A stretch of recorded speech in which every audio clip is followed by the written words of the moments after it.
Le commentateur, le Shla Kadosh, précise que lorsque la lecture d'une paracha coïncide avec un événement important, c'est qu'il y a une relation entre la paracha et l'événement. Ainsi, le fait que la fête de Hanouka se produit toujours la semaine où nous lisons la paracha Miketz, donc selon le Shla Kadosh, il existe une relation entre la fête de Hanouka et la paracha Miketz. Nous allons montrer le lien entre cette paracha et Hanouka à travers, on va dire, sur deux plans différents. Premier plan, nous partons d'un verset du livre de l'Ecclésiaste, c'est-à-dire de Qohélet, au chapitre 3. Ce verset dit « La kol zman » il y a un temps pour tout. « Veret lechol chefetz tachat hashamayim » et chaque chose a son heure sous le ciel. Nous allons justifier ce verset.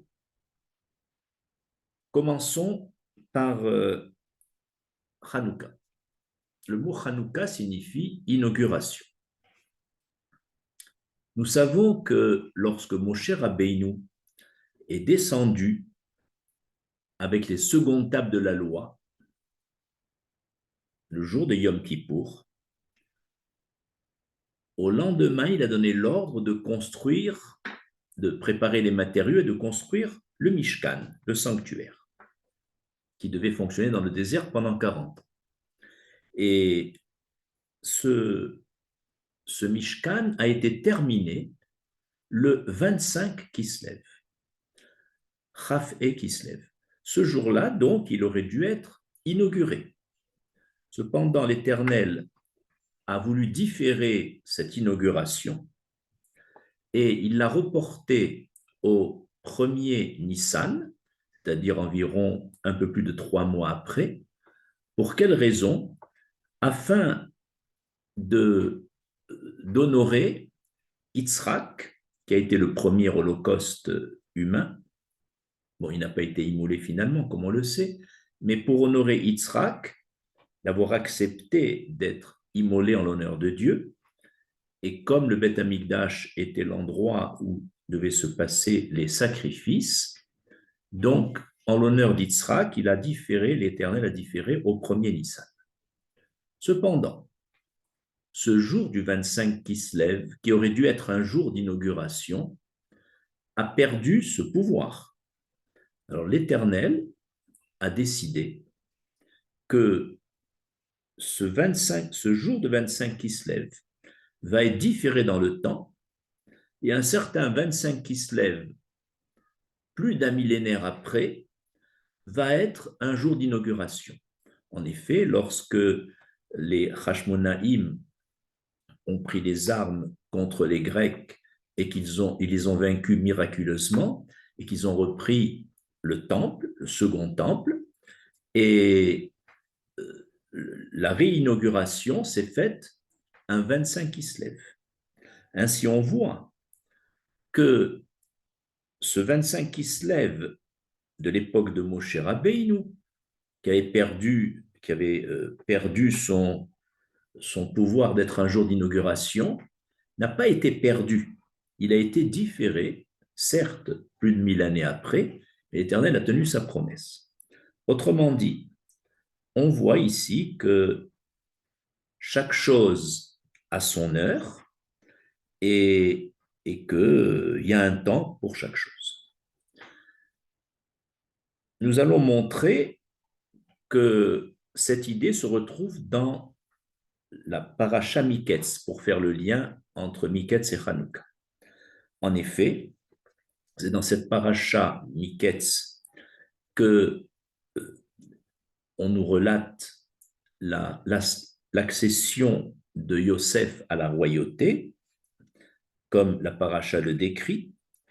Or, Yosef avait, lorsqu'il avait 17 ans, donc 13 ans avant son accession à la royauté, puisqu'il a été roi à 30 ans, Yosef avait fait des rêves prophétiques et, et comme on sait que, et dans ces rêves prophétiques, tout le monde, même les frères, ont compris qu'il devait être roi. Mais ça, ils ne l'ont pas accepté. Ils ont été sceptiques et même incrédules en disant quoi vas-tu régner sur nous?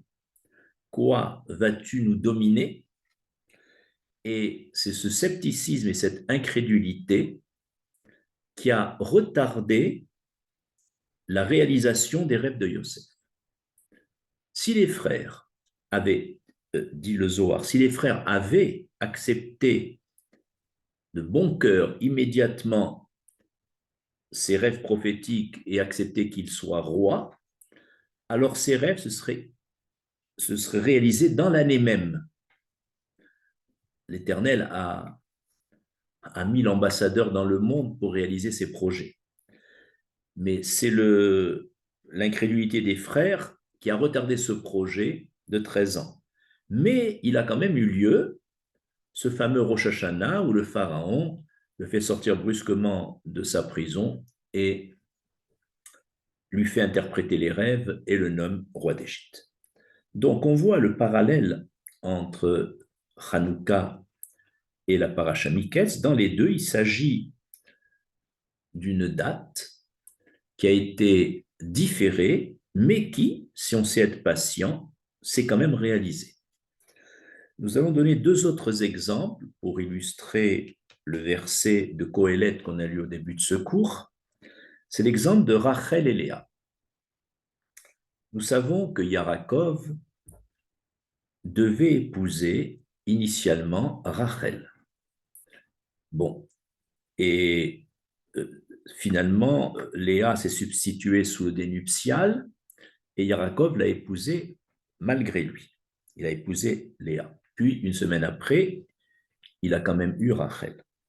Mais le problème est le suivant, c'est que Yarakov, quand on dit Ele Toldot Yarakov Yosef, montre bien que le projet de, on n'a pas dit Ele Toldot, voici les générations de Yarakov, Réhouven, on a dit Ele Toldot Yosef, pour nous dire que le projet de Yarakov était d'avoir, bien sûr, un fils aîné avec Rachel. C'était son projet.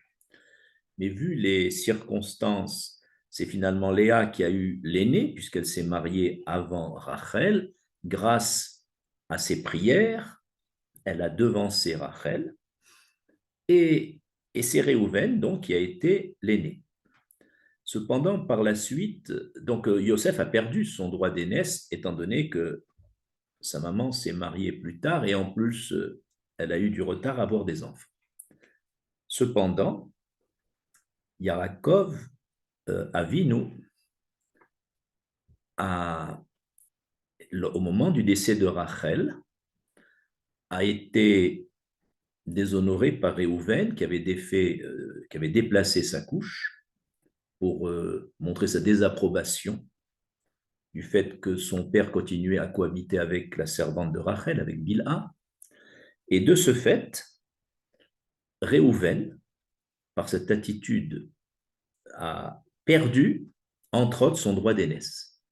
Et Yarakov l'a transféré à Yosef. Finalement, encore une fois, chaque chose en son temps et chaque chose à son heure. Réhouven a certes été l'aîné, mais ce droit d'aînesse a été transféré partiellement à Yosef. Ainsi, une fois de plus, on voit que l'événement qui aurait dû avoir lieu a été différé, mais il a quand même eu lieu. Nous allons donner un quatrième exemple, c'est celui de Pinchas. Pinchas est un descendant de Aaron à Cohen. Mais au moment où l'Éternel a décidé que toute la descendance, à partir de maintenant, la descendance de Aaron à Cohen seront des Kohanim, Pinchas a été exclu. Il n'a pas été nommé Cohen.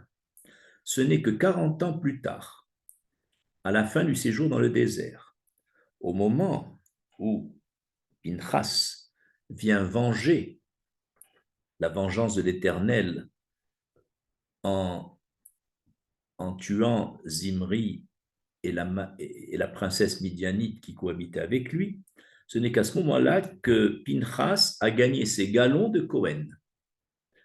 Et finalement, on voit que Pinchas, qui n'avait pas été nommé Cohen au début du séjour dans le désert, n'a pas rechigné, il n'a rien dit, il a su attendre son temps, mais 40 ans plus tard, Pinchas a eu le mérite d'être nommé Cohen. Encore une fois, chaque chose en son temps et, et chaque chose à son heure dans le ciel.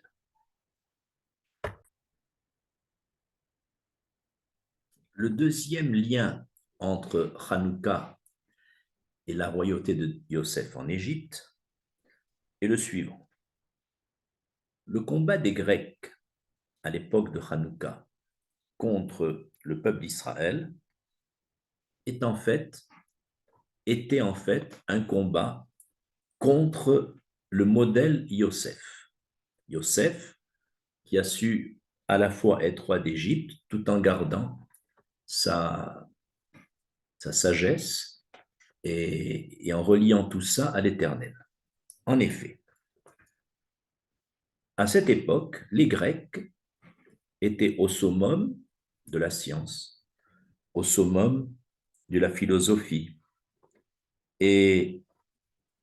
Mais sur le plan éthique, sur le plan des comportements, c'était un niveau très faible. En effet, leur théorie était l'homme doit vivre sa vie sans donner de compte de ses actes à qui que ce soit et encore moins à son créateur. Les plaisirs matériels de la vie doivent être réalisés à notre gré. Quant à la sagesse, à l'éthique, à la morale, ce sont, oui, on va les enseigner, mais théoriquement, de façon que ces valeurs-là ne doivent pas interférer dans notre vie, où on mène notre vie à notre gré, et puis il existe un autre volet qu'on appelle l'éthique, la morale, qu'on enseigne, mais ça reste intellectuel et théorique. Voilà la théorie des Grecs. Évidemment, ce modèle est à l'opposé du modèle juif et du modèle notamment de Yosef, le modèle même du juif qui a su concilier les activités profanes et en même temps sa fidélité à l'Éternel et son sens des valeurs, comme on l'a vu avec son attitude de rejet des sollicitations de Madame Potiphar.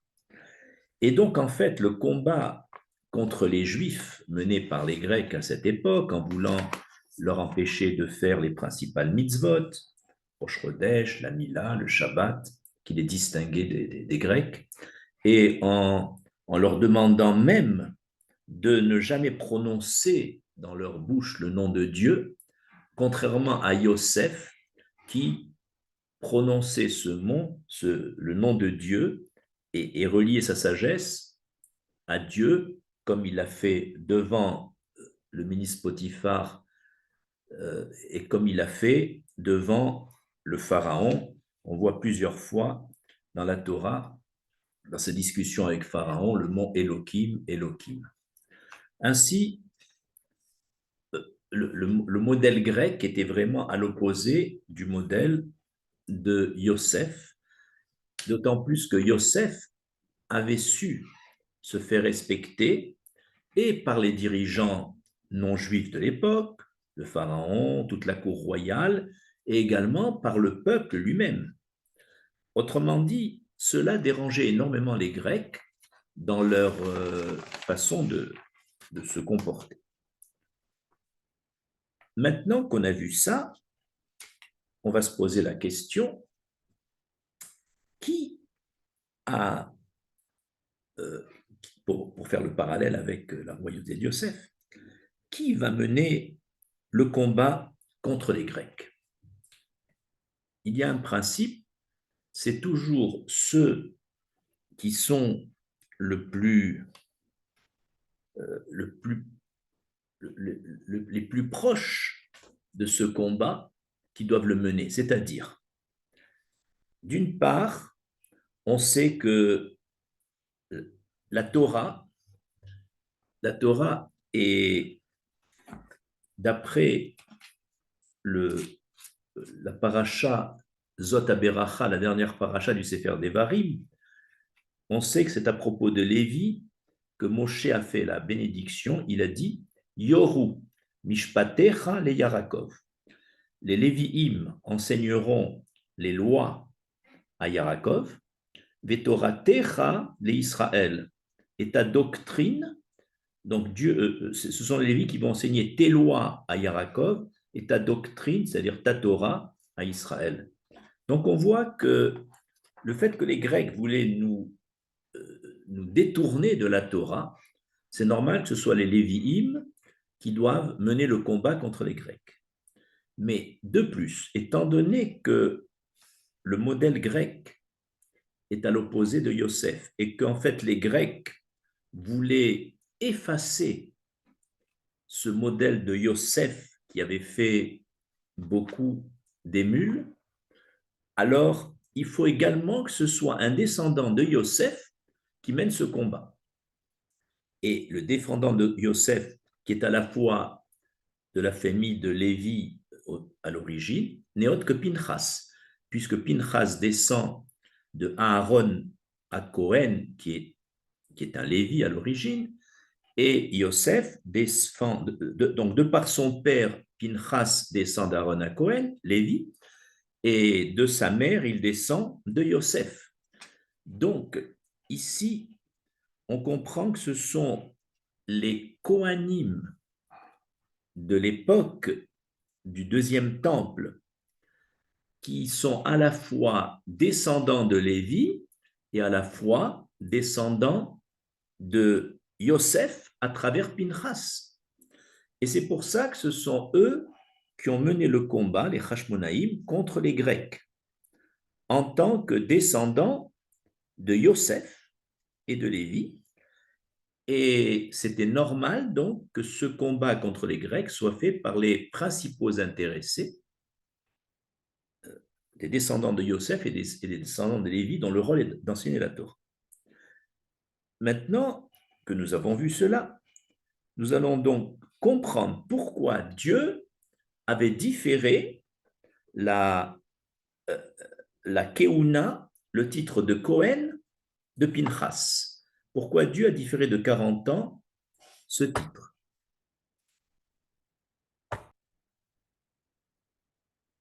Rachi pose la question, pourquoi dans la guerre contre les Midianites, ce n'est pas Elazar à Cohen qui a mené les combats comme il en avait l'habitude, mais c'est Pinchas. Parce que il faut savoir que Pinchas, comme on l'a dit, est un descendant de Yosef de par sa mère, et étant donné que ce sont les Midianites qui avaient vendu Yosef en Égypte, il fallait que Pinchas, descendant de Yosef, venge le fait que les Midianites aient amené Yosef en Égypte. Et pour cela, il fallait donc que par cette attitude, Yosef a donc été vengé par Pinchas. De plus, au moment de Hanouka, étant donné que les Grecs voulaient donc s'opposer à Yosef, dans le modèle de Yosef, il fallait que ce soit les Kohanim de la descendance de Yosef. Et donc, ce sont les Kohanim, descendants de Pinchas lui-même de Yosef, qui ont mené le combat victorieux contre les Grecs. Et c'est pour ça que Pinchas a donc été nommé Cohen pour que, au moment de Hanouka, ce soit ses descendants, à la fois Kohanim et à la fois descendants de Yosef, qui mènent le combat. En conclusion, d'après le premier lien étudié, on peut faire confiance à l'Éternel qui tiendra toujours sa promesse quand il diffère un événement, de le réaliser, et à nous d'être patients pour attendre la réalisation d'un événement différé. Et le deuxième message, c'est que c'est toujours les principaux concernés qui doivent agir, comme ici, dans le cas de la guerre contre les Grecs, parce que c'est les principaux concernés qui doivent défendre les valeurs de leurs ancêtres, ici Yosef en particulier. Je vous remercie.